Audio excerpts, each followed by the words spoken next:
네, 안녕하세요. 예, 반갑습니다. 예. 저 최경민 회계사라고 하고요. 그 원가관리회계 강의하고 있습니다. 드디어 2021년 우리 원가관리회계 기본 종합반, 회계사 기본 종합반을 이제 개강을 하게 되었는데, 그 공부하기가 진짜 힘든 그런 시국이에요, 그렇죠? 이런 날이 올 줄 누가 알았어요? 이게 뭐 그 강의를 듣는데 마스크를 쓰고 있어야만 하고. 저도 이렇게 마스크를 좀 쓰고 강의를 하고, 저는 어저께 강의를 한 3개가 있어가지고 한 10시간 넘게 강의했거든요. 숨 막혀서 쓰러질 뻔했어요. 진짜 마스크 쓰고 이렇게 강의를 하려니까. 그러니까 정말 이렇게 강의를 해야 되는 날이 올 줄 정말 꿈에도 생각을 못 했었는데, 진짜 뭐 저나 여러분들이나 공부하기 정말 좀 어려운 그런 시국입니다. 근데 이제 우리 같은 공부하는 사람만 어려운 상황이 아니잖아요. 그렇죠? 뭐 자영업자분들도 요새 뭐 말 많이 나오고, 여러 가지 그냥 모든 사람들이 다 힘든 그런 시국이니까 불평불만 할 것 없이 주어진 상황에서 좀 최선을 다하자고요. 작년에도 계속 이 지경이었죠. 그래서 작년에 이제 공부를 하면서도 많은 수험생분들을 좀 만나 뵀었는데, 이렇게 반으로 갈리는 것 같아요. 어떤 분들은 이게 이제 일종의 좀 냉정하게 말하면 이게 일종의 좀 핑계거리가 되는 거야. 그래서 이제 시험을 딱 보고 나서 생각보다 이렇게 결과가 제대로 안 나오면, 이게 하필 내가 또 공부하려고 오랜만에 좀 마음을 먹었더니만, 큰맘 먹고 공부하려고 했더니만 갑자기 막 이상한 시국이 막 터져버리면서 공부의 효율이 잘 오르지 않았다, 뭐 이런 식으로 이제 한탄을 하시는 뭐 그런 분들도 계시고요. 또 나머지 반은 오히려 이걸 좀 기회로 삼는 거죠. 어차피 조건은 다 똑같기 때문에 지금 이 공부를 하는 대부분의 수험생들은 일반적인 상황보다 아무래도 효율이 좀 떨어지기 마련이거든요. 당연히 우리 뭐 독서실을 가거나, 그죠?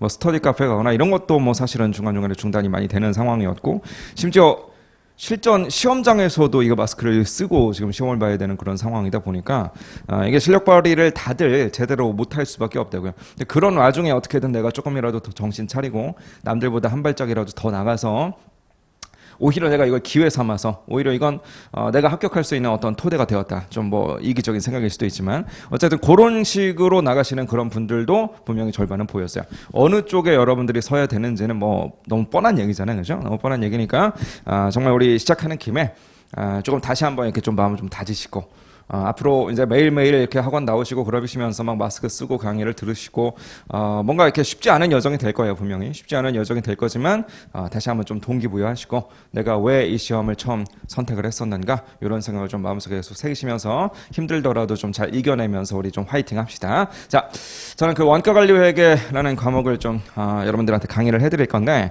일단 오늘 첫날이고 첫 시간이니까 일단 OT, 그죠? 오리엔테이션 삼아서 조금 안내를 해드리고, 그러고 나서 본격적인 수업을 좀 진행하도록 할게요. 일단 우리 원가관리회계잖아요, 그죠? 원가관리회계라는 과목이 아마 잘 아실 거라고 믿지만 그래도 다시 한번 짚어보면, 그 회계학이라고 하는 과목의 카테고리 안에 이렇게 들어가 있어요, 그죠? 그래서 이제 1차 시험 기준으로 보면 1차 시험에서 1차 시험 이제 객관식이잖아요. 그래서 객관식인데 1차 시험에 이제 회계학이라고 하는 과목이 있어요. 그 회계학의 특성은 이제 다른 과목들과는 달리 얘만 혼자 150점 만점인 거죠, 이렇게. 그래서 회계학이라고 하는 과목이 이렇게 있는데, 이게 이제 몇 문제가 나오느냐? 이게 이제 50문제가 나와요. 이렇게 50문제. 이렇게 50문제가 나오는데, 이 50문제가 사실은 3개 과목으로 합쳐져 있는 거거든요. 제일 먼저 이제 재무회계, 그 다음으로는 정부회계, 이렇게. 그 다음으로 이제 저랑 같이 배워야 되는 원가관리회계, 이렇게 3가지가 합쳐져서 회계학이라고 하는 하나의 과목을 이제 이루게 됩니다. 그죠? 근데 이제 50문제 나오잖아요. 전체가 50문제 나오는데 그 원가가 몇 문제가 나오는 거 하니, 원가가 50문제 중에 꼴랑 10문제가 나와요. 10문제. 그럼 비중으로 봤을 때 얼마 안 되잖아요, 그렇죠? 물론 그 다른 과목들과는 달리 이게 한 문제당 3점짜리가 되겠지, 이제 150점 만점이니까. 그래서 다른 애들보다는 한 문제당 배점은 좀 크긴 해요. 그래서 여기다 곱하기 3 하면 30점 정도.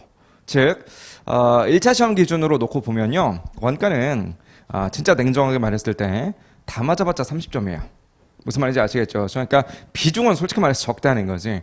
그래서 누구나 똑같은 생각을 할 수밖에 없는 것이, 원가관리회계 뭐 비중도 적으니까 그냥 대충 하면 되겠다. 심지어 뭐 버리고 가도 되겠다, 선택과 집중을 하기 위해서. 뭐 이렇게 생각을 처음엔 조금 하긴 마련이에요. 당연히 좀 그렇게 생각할 수밖에 없는데, 이게 약간 좀 위험한 생각인 것이 일단 2가지가 있습니다. 첫 번째로는 당연히 이게 과목별로 난이도 조정이라는 게 있거든요. 그럼 이게 보세요. 재무회계에서도 난이도를 놓고 보면 뭐 크게 뭐 상중하 정도로 나눠봅시다. 상중하 이렇게 세 가지 스타일의 문제가 있는 거야. 뭔 말인지 아시겠죠? 그죠? 상짜리 문제는요. 현실적으로 시험장에서 정말 완벽하게 풀고 나오기는 쉽지 않아요. 그 문제 사이즈가 너무 길기도 하고 그거를 막 다 읽다 보면 막 1분, 2분 지나가 있고 그 다음에 문제가 막 무슨 말을 하는지도 모르겠고 자료 해석도 안 되고 그래서 아무도 손을 못 대게 해놓은 그런 문제들도 분명히 존재하거든요. 그런 상짜리 문제가 있고요. 반면에 하의 문제도 있습니다. 너무 쉬운 거야. 너무 쉬워서 이건 그냥 주는 문제인 거죠. 그냥 공부 제대로 한 수험생이라면 당연히 누구나 공짜로 먹어야 되는 뭐 그런 문제들도 있다는 거예요. 결론적으로 이런 상짜리 문제나 하짜리 문제들은 변별력에는 아무런 영향도 못 줘요. 하짜리 문제는 당연히 맞추셔야 되는 거고요. 상 문제는 틀려도 뭐 그렇게까지 속상해 하실 거 없어요. 뭔 말인지 아시겠죠? 그죠? 그럼 항상 우리의 합격 가능성은 어디에서 판가름이 나오느냐? 이제 대부분의 이제 중짜리 문제. 여기에서 이제 우리가 판가름이 나게 될 거 아니겠어요? 당연히. 그래서 요거를 이제 우리가 잘 풀어야 되는데 생각을 해보세요. 이런 중짜리 문제가 뭐 아무래도 셋 중에 비중은 얘가 제일 높은데 얘한테만 다 몰려있고 나머지는 뭐 상하 문제가 나올 거냐? 그렇지 않거든요. 얘도 당연히 상중하가 나오고 얘도 당연히 상중하가 있고 얘도 당연히 이렇게 상중하가 나올 거 아니겠어요? 당연히. 그럼 당연하게도 우리가 이제 조금 고르게는 다 우리가 알고 있어야만 하짜리 문제 최대한 다 맞춰주시고 그죠? 그 다음에 중짜리 문제들에서 이제 변별력을 갖는 거니까 그거 남들보다 좀 많이 맞춰주시고 이런 식으로 좀 밸런스를 맞춰야 되겠지, 그렇죠? 그런 식으로 해서 어떤 과목별 선택과 집중을 자칫해서 해버렸다가는 자칫하면은 여기에 막 하짜리 문제 충분히 남들 다 푸는 문제 있는데 나만 못 푼다. 그러면 그거 합격할 가능성이 없는 거거든요. 무슨 말하는 건지 이해되셨죠, 그렇죠? 그게 첫 번째 이유고요. 두 번째 더 중요한 이유는 뭐냐면 2차 시험으로 가면요. 2차 시험부터는 이제 주관식이 되잖아요. 자, 2차 시험에서는 원가관리회계가 그냥 별도의 한 과목으로 나와요. 뭔 말인지 아시겠죠? 그래서 재무회계라는 과목도 나오지만 그 다음에 원가회계라는 과목이 아예 그냥 별도의 한 과목이 돼버린다고 이렇게. 뭔 말하는 건지 이해되셨죠? 그래서 이 원가회계라고 하는 과목이 2차 시험에서 가장 어려운 과목이에요. 실제로 회계사 공부를 지금 2차 시험을 준비하고 계시거나 아니면은 합격을 해서 회계사 생활을 하고 있는 어떤 여러분들의 선배가 주변에 있으시다면 한번 물어보세요. 2차 시험에서 뭐가 제일 어려워요? 물어보면 한 절반 이상은 다 원가가 제일 어렵다 이렇게 얘기를 한다고요. 그냥 무지막지하게 어려워요, 진짜 원가가. 그러다 보니까 이제 어떤 현상이 발생하냐면 1차 때 비중이 낮다는 이유로 얘를 좀 게을리하잖아요. 그럼 2차 때 얘를 못 따라가요, 죽어도. 뭔 말인지 아시겠죠? 그래서 어떤 현상이 발생을 하느냐? 우리 어차피 동차가 있고 그다음에 유예가 있잖아요, 이렇게. 근데 아시다시피 우리 부분 합격 제도가 있다고. 그럼 대부분의 수험생들이 어떻게 전략을 짜느냐? 1차 때 원가가 비중이 낮다는 이유로 내가 별로 안 했고 등한시했으니까 2차 때 일단 동차 때는 원가는 좀 그냥 편하게 보고 유예 때 원가를 열심히 해서 합격해야 되겠다. 이런 전략을 정말 많이 짜거든요. 근데 그러면 안 돼요. 원가는 동차 때 무조건 끝내야 되는 과목이야. 왜? 너무 어려워서. 그러니까 뭔 얘기냐면 만약에 우리 5과목 보거든요. 2차 때. 2차 때 5과목을 보는데 그 가운데서 4과목을 합격하고 딱 하나 남았다고 쳐봅시다. 근데 딱 하나 남길 거면 여러분들 같으면 뭐 남기는 게 제일 좋을 것 같아요? 그래도 어떤 거 남기는 게 유예 때 무조건 합격이다 싶은 생각이 들까요? 유예로 남겨야 되는 건 암기 과목이에요. 뭔 말인지 이해되셨어요? 암기 과목은 하면 내가 하는 만큼 나오잖아. 그럼 대표적으로 세법, 그죠? 감사, 뭐 이런 것들은요. 솔직히 물론 뭐 동차로 붙는 게 제일 좋지만 막말로 남길 거면 이런 암기 과목을 남기면 그다지 불안하지 않게 유예 생활을 할 수 있는 거예요. 왜? 어차피 암기 과목이면 내가 열심히 하면 어쨌든 점수는 보장되는 거니까. 이해되셨죠? 그죠? 근데 원가나 뭐 재무관리나 이런 과목들은 있잖아요. 그거는 그 시험장에서의 어떤 센스 이런 것들에 의해서 되게 많은 것들이 좌지우지 돼요. 즉 1년 동안 내가 얼마나 성실하게 정말 열심히 공부를 했느냐 상관없이 시험장에서의 순간 센스 또 그날의 어떤 컨디션 이런 것들이 내 점수에 너무 큰 영향을 줘버린다는 거지. 그래서 이거는요 냉정하게 말해서 다른 4과목 다 합격했고 유예 때 딱 한 과목 원가 하나 남았다라고 할지라도 떨어지는 사람 수두룩해요. 무슨 말하는 건지 아시겠죠? 그래서 내가 1유예 혹은 뭐 2유예다. 한 과목 남았거나 2과목 남았다. 근데 원가가 하필이면 거기 껴있다. 그런 분들은 유예 생활할 때 진짜 불안하게 수험 생활할 수밖에 없어요. 스트레스가 엄청나게 큽니다. 뭔 말인지 아시겠죠? 그죠? 그래서 5가지 과목이 2차 때 이제 보게 되고 그 과목들을 다 합격하셔야만 여러분들이 이제 회계사가 될 수 있는데 2차 때 유예로 절대 안 남겨야 될 과목 하나를 꼽아봐라 그러면 다들 원가를 뽑는다는 거죠. 이해되셨죠? 그래서 동차 때 무조건 붙어야 돼요. 그럴 거면 우리 기본 강의 때부터 기초를 좀 탄탄하게 쌓으시고 1차 때 비중은 비록 낮지만 그래도 최대한 꼼꼼하게 잘 충실하게 대비하셔가지고 동차 때 어지간하면 합격할 수 있도록 그런 식으로 좀 준비를 하셔야 되겠고요. 그렇게 될 수 있도록 제가 최선을 다해서 강의를 해드릴 거고 저도 뭐 마스크를 쓰고 강의하느라고 여러 가지로 불편한 점은 있지만 이게 아무래도 이게 천조가리로 하나 가리다 보니까 이제 발음도 좀 뭉개지고 이런 현상도 있을 거 아니겠어요. 그래서 그런 일 최대한 없도록 발음에도 조금 더 신경 써가면서 더 열심히 강의를 해볼 테니까 우리 한번 열심히 공부를 해서 동차 때 무조건 끝내버립시다. 원가는. 무슨 말이라는 건지 이해되셨죠? 자 그럼 도대체 원가관리회계라는 과목은 뭐 시험에 대한 이야기를 했으니까 뭘 배우는 거냐? 그런 이야기 한번 해보자고요. 원가관리회계라는 과목은 무엇을 배우는 거냐? 자, 당연한 소리일 수도 있는데 2과목 배우는 거예요. 저랑은 원가회계 그리고 관리회계. 이거 2개 합쳐서 우리는 원가관리회계다 이렇게 불러요. 무슨 말인지 이해되셨죠? 자, 먼저 원가회계를 배울 거고요. 조금 시간이 지난 뒤에 이제 중간 정도에서부터 관리회계가 들어가게 될 겁니다. 그러면 하나씩 비교해 볼게요. 우리가 지금 개강은 했어요. 근데 개강을 언제 했느냐 하면 한 1, 2주 정도 전에 했나요? 황윤회계사랑 지금 재무회계도 듣고 계시잖아요. 그죠? 그래서 재무회계를 우리가 제일 먼저 처음에 접해요. 일단 그 전에 앞서서 회계 원리를 먼저 접해버리니까. 그죠? 그래서 재무회계를 가장 먼저 우리가 구경을 하다 보니까 우리가 알고 있는 재무회계랑 그 다음에 제가 가르쳐 드려야 되는 원가회계 그리고 관리회계랑 어떤 차이가 있는가 그런 식으로 좀 구분을 해보면 원가관리회계가 어떤 과목이구나 이런 것들이 좀 눈에 들어올 거 아니겠어요? 그래서 하나씩 조금 구분을 비교를 한번 해보도록 합시다. 자, 재무회계라는 과목이 있고요. 그 다음에 원가회계라는 과목이 있어요. 이렇게 둘을 한번 비교해 보도록 합시다. 자, 재무회계는 왜 있는 거예요? 재무회계에서 하는 게 뭐야? 재무회계에서 주로 관심 갖는 것은 뭐냐면 뭐 자변, 대변 막 분계 끊어가면서 그죠? 그걸로 최종적으로 뭘 만들고 싶은 거예요? 그걸로 이제 재무제표를 만들고 싶은 거지. 그럼 재무제표 왜 만들어요? 재무제표 만들어서 뭐 하려고? 재무제표 만들어서 회사에서 그거 만들어가지고 지들끼리 야 다 만들었다 기분 좋아 이렇게 할 거 아니잖아요. 그죠? 그거 만들어서 어떻게 할 거냐면 외부에다 공시를 해야지 된다는 거죠. 회계원리 공부 잘했는지 한번 테스트 해볼까요? 우리 외부에다가 공시해야 되는 재무제표가 5개 정도 있거든요. 그죠? 뭐 있어요? 먼저 재무상태표 있고 그죠? 그 다음에 포괄 손익계산서도 있고 뭐 자본변동표, 현금흐름표 그리고 주석까지 이런 것들 여러분들이 회계사 되면 회사에서 이런 거 만들어 놓으면 잘 만들었는지 여러분들이 가서 감사하면 된다고. 뭔 말인지 아시겠죠? 그죠? 그래서 그런 것들 잘 만들어서 외부에다 공시하자 이런 컨셉이 바로 재무회계입니다. 그죠? 그럼 갑자기 원가회계라는 게 등장해요. 이 원가회계라는 건 뭐냐? 이름 자체가 원가회계니까 말 그대로 원가를 좀 계산해 보자는 거야. 원가를 계산을 해보자. 어떤 기업에서 원가가 얼마 들었는지 한번 계산을 해보자. 요거를 주로 배우는 것이 이제 원가 회계거든요. 아니 그러면 이게 좀 이상한 거야. 이 어차피 우리가 뭐 손익계산서 이런 거 만들다 보면 중간에 원가 이런 거 나오거든요. 근데 왜 굳이 원가에 대해서만 뭐 매출 이런 것도 있잖아. 수익 이런 것도 있는데 굳이 왜 원가에 대해서만 이렇게 따로 빼서 원가 회계라고 하는 것이 존재하는가? 이런 생각 한 번쯤은 좀 해보자고요. 무슨 말하는 건지 이해되셨죠? 자, 요 이야기를 하려면 이야기를 먼저 이해를 하셔야 돼요. 자, 이 세상에는 상기업이라는 놈이 있고 또 제조기업이라는 놈도 있어요.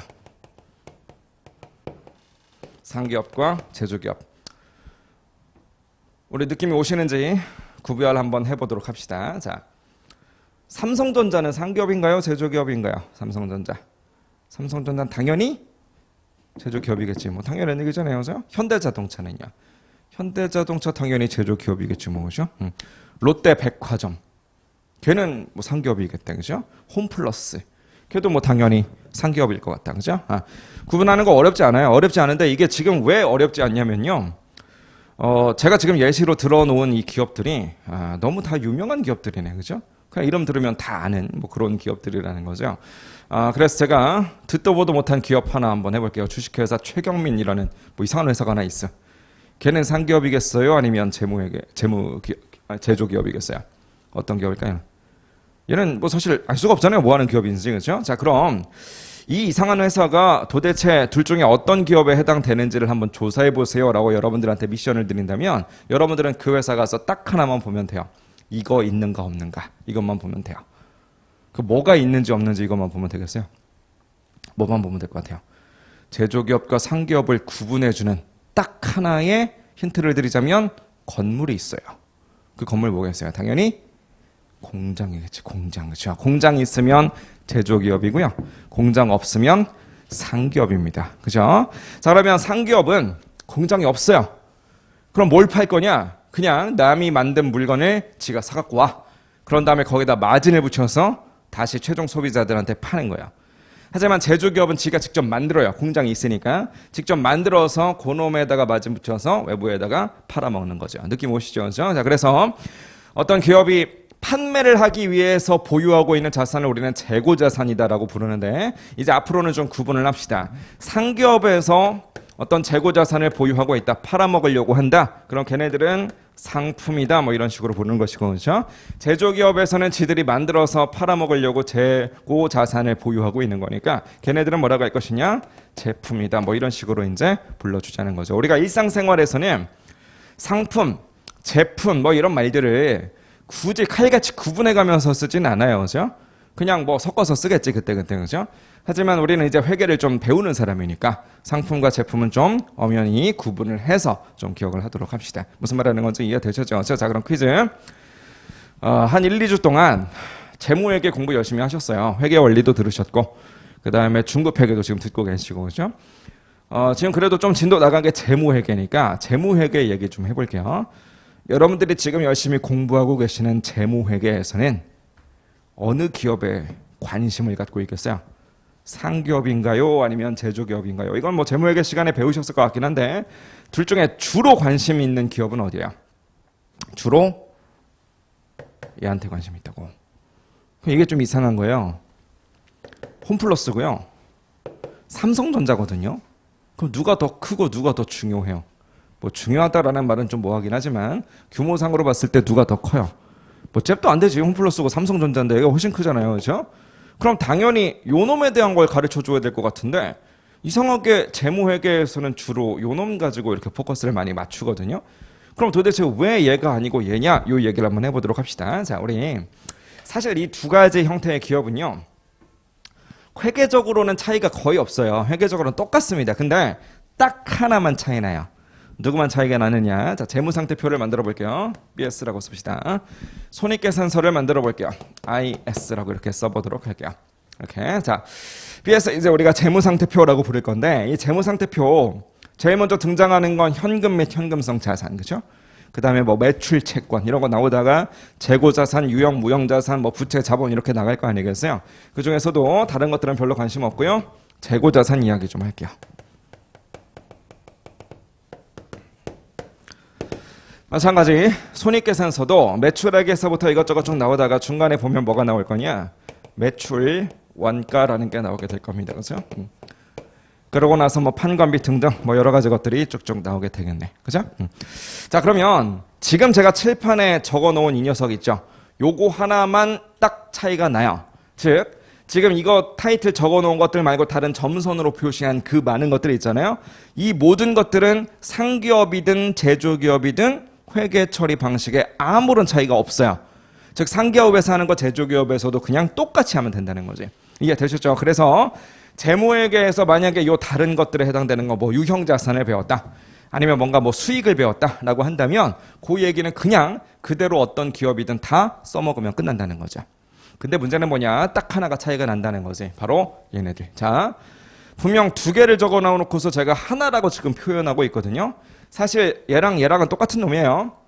똑같은 놈인데 아직 안 팔리고 우리 창고에 있으면 재고자산인 거고 팔렸으면 그 순간 그냥 이름을 매출원가로 바꾸는 것뿐입니다. 결론적으로 얘네 둘은 사실상 그냥 똑같은 거예요. 이렇게 똑같은 것이고 단지 이렇게 판매가 되었을 때 매출원가가 된다. 요거 하나뿐인데 요 놈 하나만 제조기업과 상기업이 서로 조금 컨셉이 다릅니다. 자, 그럼 보세요. 자, 제가 계산기를 팔아요. 그럼 퀴즈. 계산기는 상품인가요? 제품인가요? 계산기는 얘는 상품이겠어요? 제품이겠어요? 자, 이 물건만 놓고서 이게 상품이구나 제품이구나 판단할 수 있는 게 아니에요. 제가 누군지를 봐야지, 그렇죠?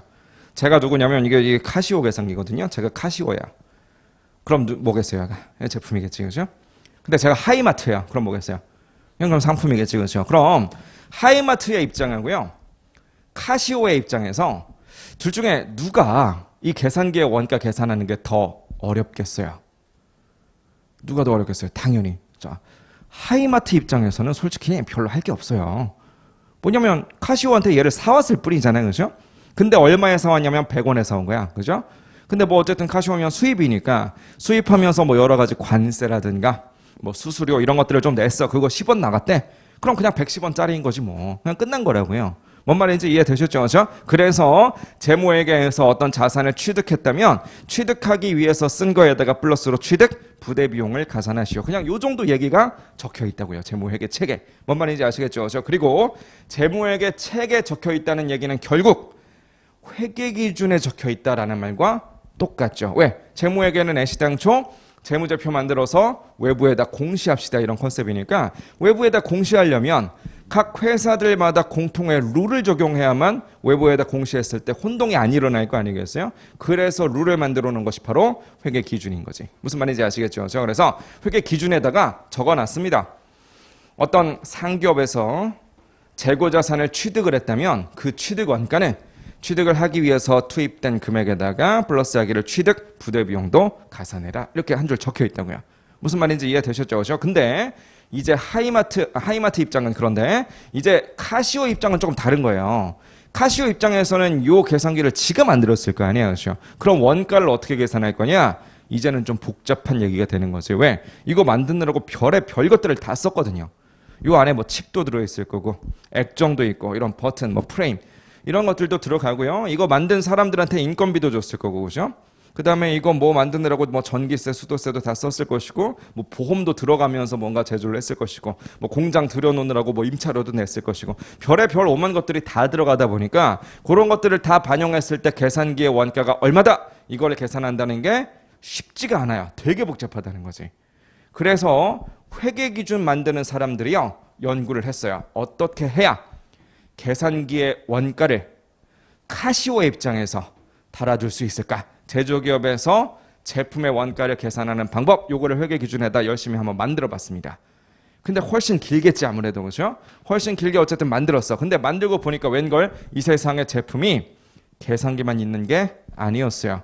그죠? 우리가 입고 있는 옷, 그죠? 여기 있는 뭐 칠판, 우리가 앉아있는 뭐 책상, 의자, 그 다음에 앉아있는 이런 건물, 밖에 돌아다니고 있는 자동차, 이 모든 것들이 다 제품이다 보니까 서로 특성이 다르다면 걔네들에 대한 어떤 원가를 제조기업 입장에서 그거 만드는 회사 입장에서 원가를 계산하는 로직이 조금씩 차이가 있을 수밖에 없다라는 거죠.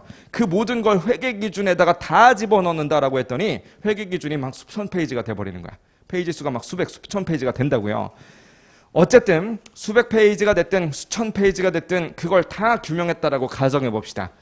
간신히 다 제정을 해놨는데 아이고 웬걸 신제품이 또 쏟아져요. 별 이상한 애들이. 그럼 그때마다 다 또 추가를 해야 되잖아요. 그렇죠? 아, 안 되겠다. 이거는 GG 선언해야 돼요. 회계 기준 만드는 입장에서 제조기업에서 제품의 원가 계산하는 건 기준으로 이렇게 뭔가 명문화해 놓을 것이 아니구나. 얘는 그냥 이론적인 영역으로 따로 빼야 되겠다. 뭐는요? 제조기업에서 제품의 원가를 계산하는 방법. 이거는 기준서에다 제정할 게 아니라 그냥 이론적인 영역으로 빼야 되겠구나라고 해서 탄생한 게 바로 우리가 배워야 되는 원가 회계라고요. 무슨 말하는 건지 이해되셨죠? 자, 그러다 보니까 얘는 명문화된 규정을 배우는 거예요. KIFRS, 그죠? 그래서 기준서를 배우는 건데 얘는 기준서가 아닙니다. 얘는 그냥 실무적인 노하우 플러스 대학 교수님들의 어떤 연구 결과 뭐 이런 것들을 그냥 배우는 거예요. 뭔 말하는 건지 이해되셨죠? 자, 이게 바로 재무회계와 그리고 원가회계의 차이입니다. 자, 감이 오셨으면 이젠 두 번째 재무회계랑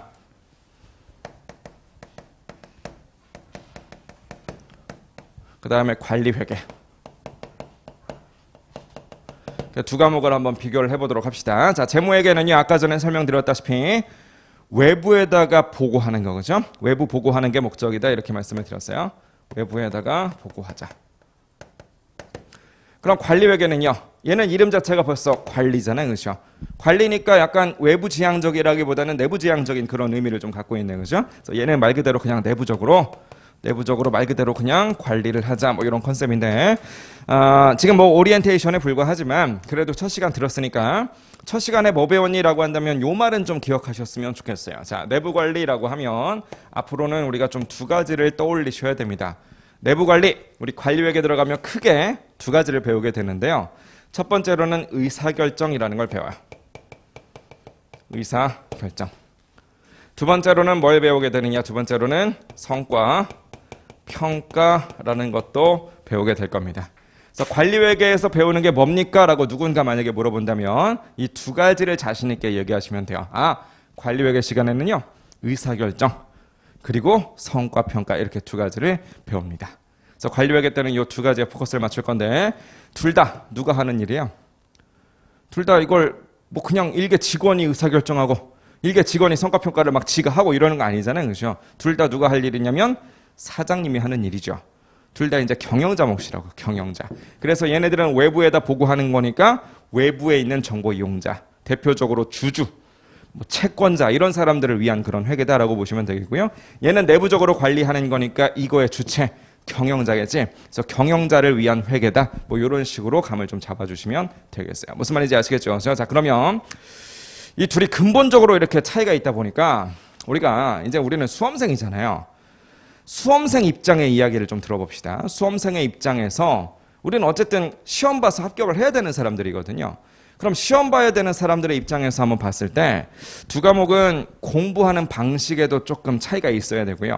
그 다음에 우리가 공부할 때 주의해야 될 사항 이런 것들도 조금 차이가 있어야지 돼요. 자, 무슨 얘기냐면 얘는 외부에다 보고하다 보니까 아까 전에 무슨 말씀드렸냐면 뭐가 필요하다고요? 기준서가 필요해요. 기준서가. 그죠? 그래서 얘는 공통의 룰이 있습니다. 기준서가 필요해요. 그래서 IFRS 같은 것들이 존재를 하는 것이죠. 세법도 마찬가지입니다. 세법도 법이잖아요. 대놓고. 그죠? 그러니까 세법이나 혹은 재무회계 이런 과목들은 뭔가 사회적으로 약속을 해놓은 게 있다고요. 그 약속을 배우는 겁니다. 여러분들의 갖고 있는 재무회계 교재라든가 세법 교재 이런 것들은 그냥 기준서에 있는 내용들 또 법에 있는 내용들 그런 것들 다 그냥 갖다 붙여놓은 거라고 이렇게. 근데 이제 여러분들 나중에 지금은 보실 필요 없고요. 회계사가 되고 나면요, 그 회계 기준 원문을 봐야 될 일이 되게 많아요. 그냥 그런 거 나중에 보잖아요. 그럼 되게 자괴감 느껴요. 왜냐하면 분명히 내가 회계사인데도 불구하고 회계 기준을 읽어보잖아요. 회계 기준이 개정되면 읽어봐야 될 거 아니에요. 당연히 현직 회계사들도. 그 읽어보면 자괴감 드는 게 뭐냐면 내가 분명 회계사인데 뭔 소리인지 모르겠어. 회계 기준을 읽어보면 그만큼 굉장히 어려운 용어로 써 있어요. 회계 기준서에 있는 문장들은 한 번 읽어봐서는 무슨 말인지 알 수가 없다고요. 무슨 말인지 아시겠어요? 그 왜 그런 거 같으세요? 그 왜 그런지는 솔직히 저도 잘 모르겠는데 제 개인적인 생각으로는 회계 기준이 누구나 읽어도 쉽게 이해될 수 있도록 풀어서 써져 있잖아요. 그럼 우리가 가오가 안 살아. 간지가 안 나요. 이게 뭔 말인지 아시겠어요? 이게 뭔가 쟤네들이 하는 얘기가 뭔가 어려운 소리 같은데 이런 게 좀 있어야만 다른 외부의 사람들이 볼 때 쟤네가 진짜 전문가구나 이렇게 하겠지. 의사들 뭐 간호사들 서로 대화하는 거 보세요. 대화하면 이게 별거 아닌 용어인데도 이상한 용어로 자기네들끼리 바꿔서 얘기하잖아요. 환자는 무슨 말인지 알지 못하도록. 약간 좀 비슷한 그런 가닥이 아닌가 싶어요. 어쨌든 굉장히 어려운 말로 써 있다 보니까 그런 말들 가지고 책을 딱 만들어 놓으면 수험생들이 아무도 못 알아먹을 거 아니에요. 그렇죠? 그러다 보니까 그거에 대해서 뭔가 설명을 좀 붙여주고 그래도 무슨 말인지 모를 테니까 그림도 좀 그려놓고 그래도 모를 테니까 뭔가 예제 문제도 만들어 놓고 그렇게 만든 게 바로 재무회계 교재나 세법 교재라고요. 이해되셨죠? 그렇죠? 자, 그러다 보니까 기준서를 가지고 공부하는 이런 과목들은요. 뭐가 우리를 괴롭히냐? 얘는 개정이 돼요. 바뀌어요. 개정이 존재한다는 거지. 그래서 얘네들도 솔직히 말해서 유예까지 데리고 가면 안 돼요. 결론적으로 유예로 가면 안 돼. 다 동사로 붙어야 돼요. 사실은. 근데 뭐 어쩔 수 없으니까 한두 과목 정도 빼는 것일 뿐 어쨌든 재무회계나 세법 같은 경우에는요. 동차 때 못 붙고 만약에 유예 때 공부를 해야 된다. 그러면 개정사항들을 다 따라가야 되고요. 그건 복불복입니다. 어떤 해에는 개정사항이 엄청 많을 때도 있고요. 어떤 해에는 개정이 거의 없을 때도 있어요. 특히나 뭐 예를 들어서 뭐 대선이 있다. 그래서 뭐 정권이 바뀔 것 같다. 그럴 때는 난리 납니다. 세법 이런 거 완전 누더기가 돼요. 정권의 성향에 따라서 바꿔버리니까. 무슨 말인지 이해되셨죠? 그죠? 그래서 그런 것들을 조금 여러분들이 염두를 해서 공부를 하셔야 됩니다. 관리회계 같은 경우에는요. 얘는 기준서 필요하겠어요? 안 필요하겠어요?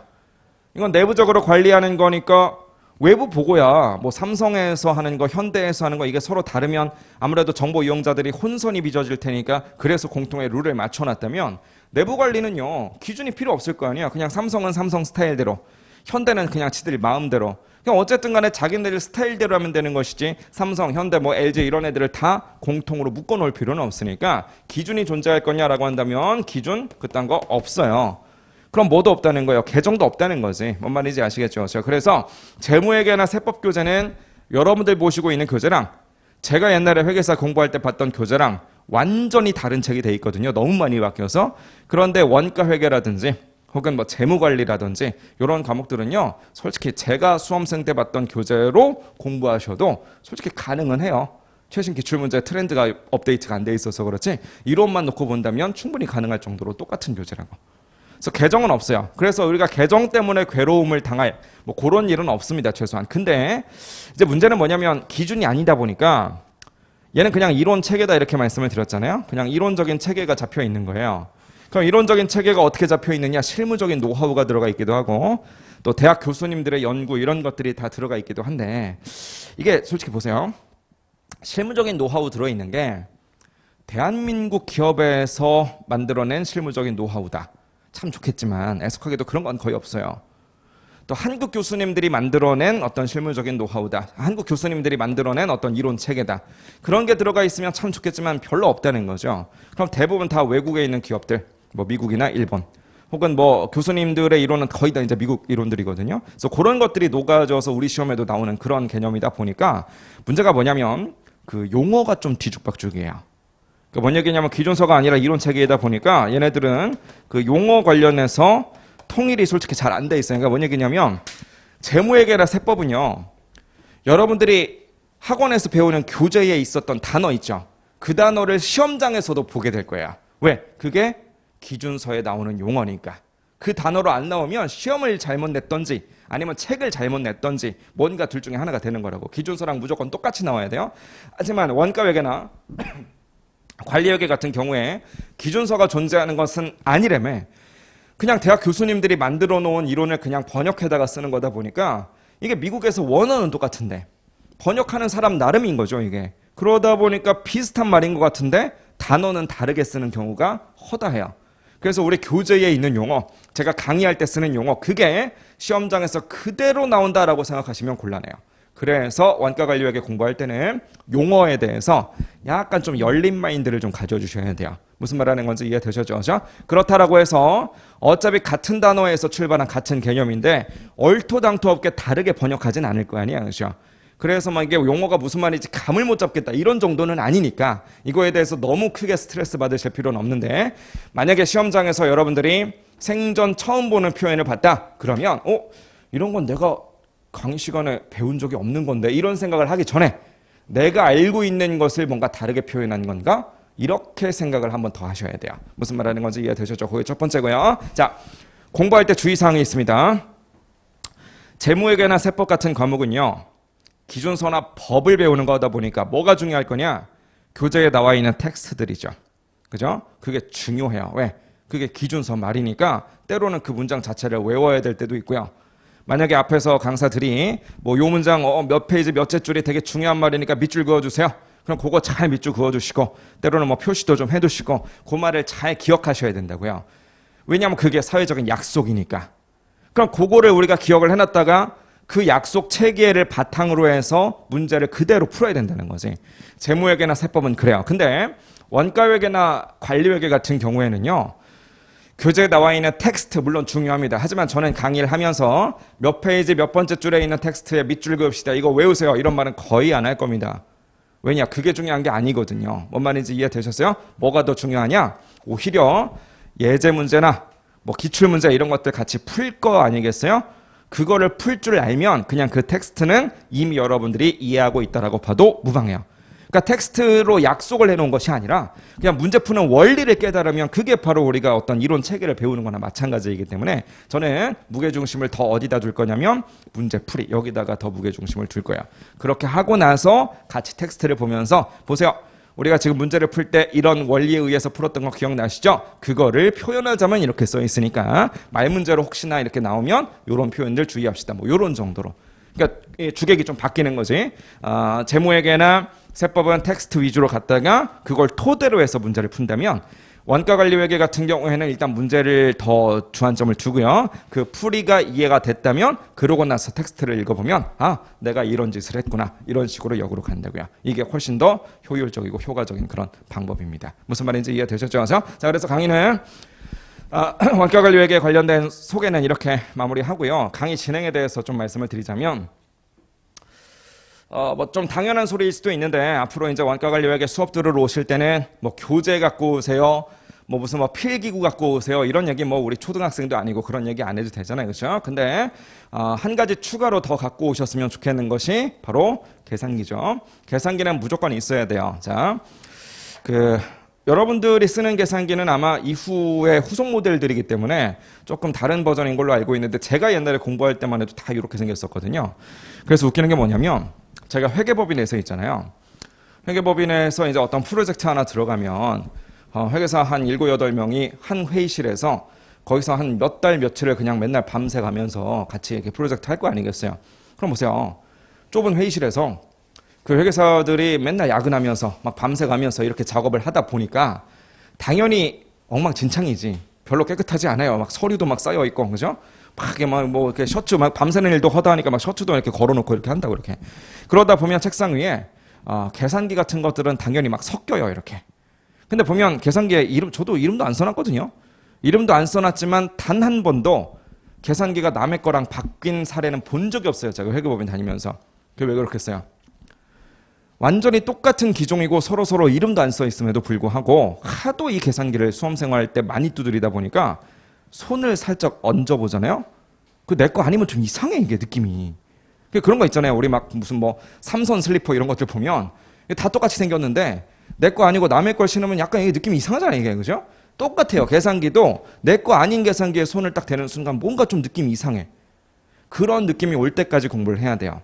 계산기랑 항상 친하게 지내셔야 됩니다. 그래서 여러분들이 제가 이제 강의하면서 조금 중요한 내용 같은 경우에는 한 1분 정도 시간을 드리면서 여러분들이 한번 직접 해보시죠. 이런 시간을 드릴 때도 있고요.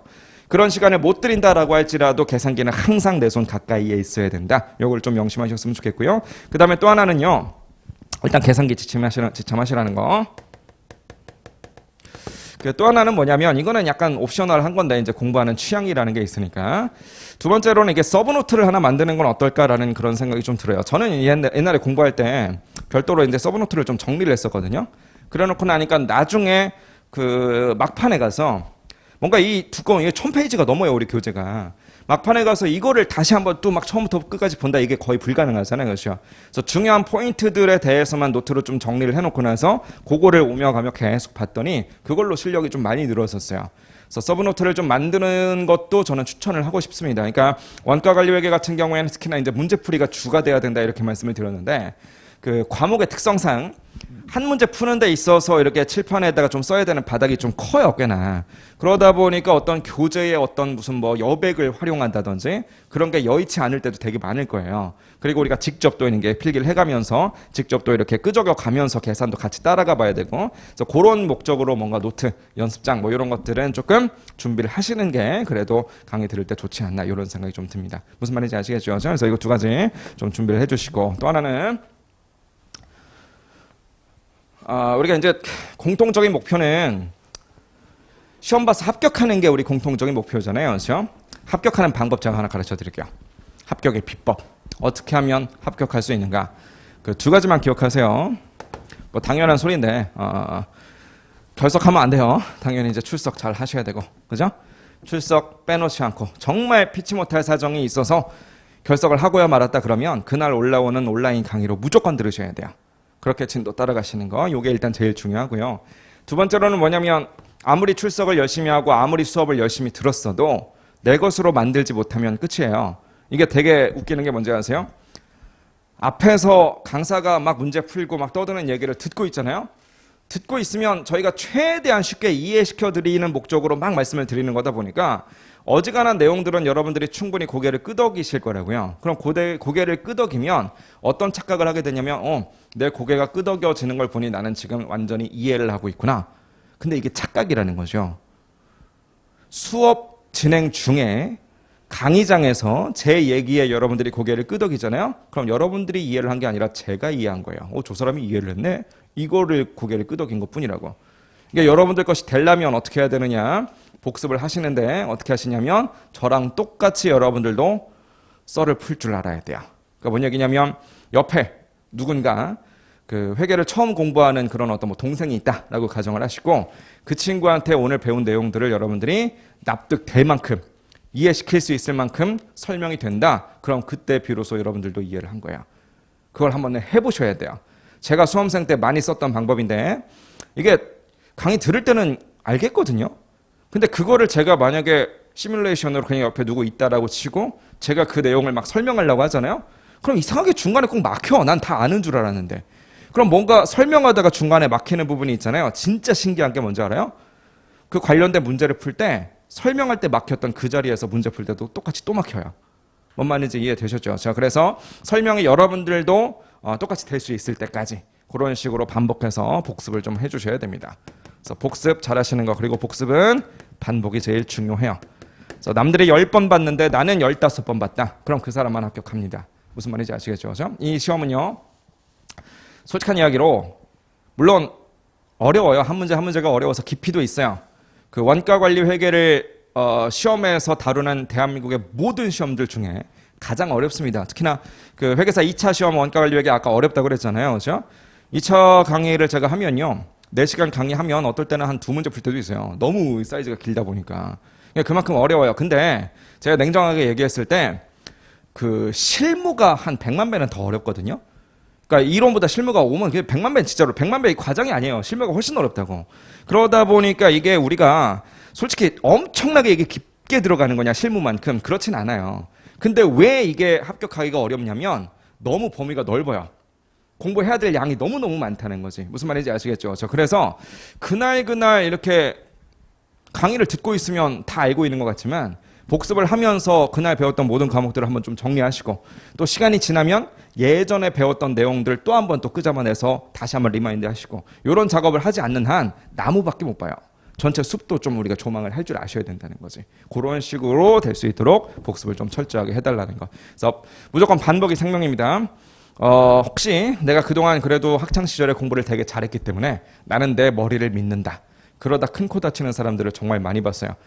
이게 만약에 좁은 범위의 내용들을 깊게 들어가는 그런 시험이었다라고 하면 머리 좋은 사람들이 잘할 거예요. 그렇지만 이거는 다시 한번 얘기하지만 깊이보다도 이 양 때문에 넓이 때문에 어려워지는 그런 시험이거든요. 그러면 머리가 좋으나 나쁘나 똑같아요. 그냥 반복하면서 최대한 안 잊어버리게 하는 거. 요게 결국은 우리가 시험의 포인트라는 거죠. 무슨 말인지 이해되셨죠? 자, 이 두 가지인데 솔직한 이야기로 누구나 할 수 있는 이야기 아닌가요, 이거? 제가 강사라서 하는 얘기가 아니라 강사가 아니었더라도 여러분들 합격하려면 출석 열심히 하시고 강의 잘 들으시고 복습 철저하게 하세요. 이거 강사 아니라도 다 할 수 있는 말이거든요.